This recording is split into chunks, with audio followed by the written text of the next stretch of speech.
guys, I want to talk to you guys about something very important and relevant to my life as well as other women, and that involves my school, South Alabama. So the files that I posted on the rape culture subpage off of the V spot in regards to my rapist and using his name, well, they didn't find him responsible, even though there is text message evidence that says I was drinking, and he knew that I had been drinking and definitely intoxicated and just going off the handle and whatnot, and he still chose to have sex with me. That alone is rape, because he was in his right mind because he was at work when he received those text messages. I didn't even remember that I was drunk until I talked to the investigators and showed them all the text messages and actually went back and read them.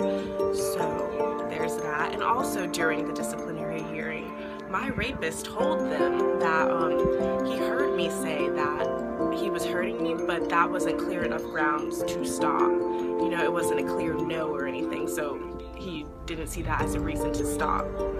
If you're hurting someone and it's your first time having sex with them, why wouldn't you stop?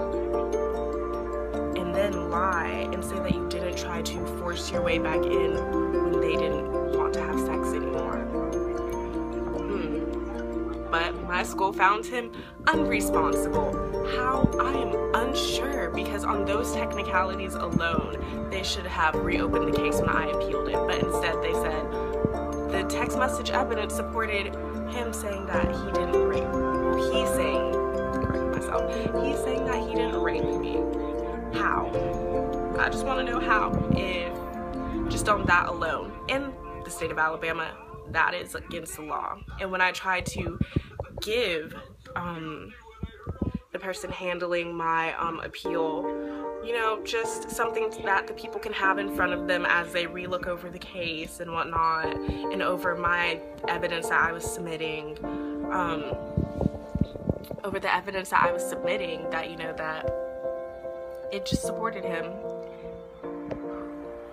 In the evidence that I was submitting, that, you know, it might help them out, you know, give them something to really look at while they're looking over this, to remind them exactly and specifically what each law for each sexual assault act, and, you know, whether it's a felony or whether it's first degree or second degree or stuff like that. He said that, you know, they were trained in, you know, sexual assault cases and training and blah blah, and that they obviously would know the law, so they didn't need that. But obviously they did, because guess what? That right there is stated clearly in the law. If someone is intoxicated and they're not in their right mind, they cannot give consent, which means if you have sex with them, it's rape, because no consent could have been given. Well then, what does that mean? Anyone want to tell me? But no, now I caught wind that my rapist might be filing sexual assault charges because of the documents that are on my website using his name.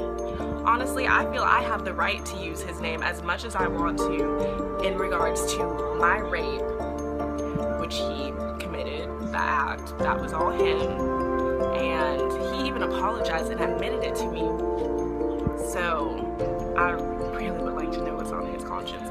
But anyways, I'm using this negative experience to positively impact others, and if that's a problem, then I don't see how South could possibly be helping.